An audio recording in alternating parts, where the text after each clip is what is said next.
ఎవ్వరు కూడా మరీ ఇలాంటి మెంటల్ ఫెలోస్ వస్తే తప్ప ఇంతవరకు ఇండియా చరిత్రలో రాజధాని మారుస్తాన్నాడు ఎవడు లేడు. స్వతంత్రం వచ్చిన తర్వాత ఎవరన్నా ఉన్నారా?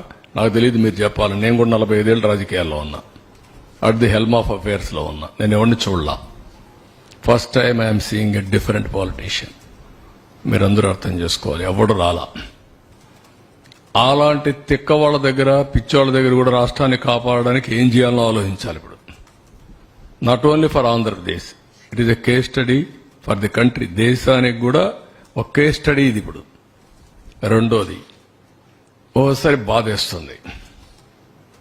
నా ఇంటెన్షన్స్ ఆర్ గుడ్. ఓసారి నా ఇంటెన్షన్స్ ప్రజలు అర్థం చేసుకునేట్టుగా నేను చెప్పలేకపోవడం కూడా నా తప్పు కావచ్చు. లేకపోతే వాళ్ళు కూడా ఓసారి ఎమోషనల్ గా డిస్టర్బ్ కావచ్చు. అల్టిమేట్ గా రిజల్ట్ ఇస్ సేమ్. నేను సఫర్ అయ్యా, రాష్ట్రం సఫర్ అయింది, అందరం సఫర్ అయ్యాం. ఈ వీడియో కానీ మీకు నచ్చినట్లయితే లైక్, కామెంట్, షేర్ చేయండి. మరిన్ని అప్డేట్స్ కోసం సబ్స్క్రైబ్ చేయండి.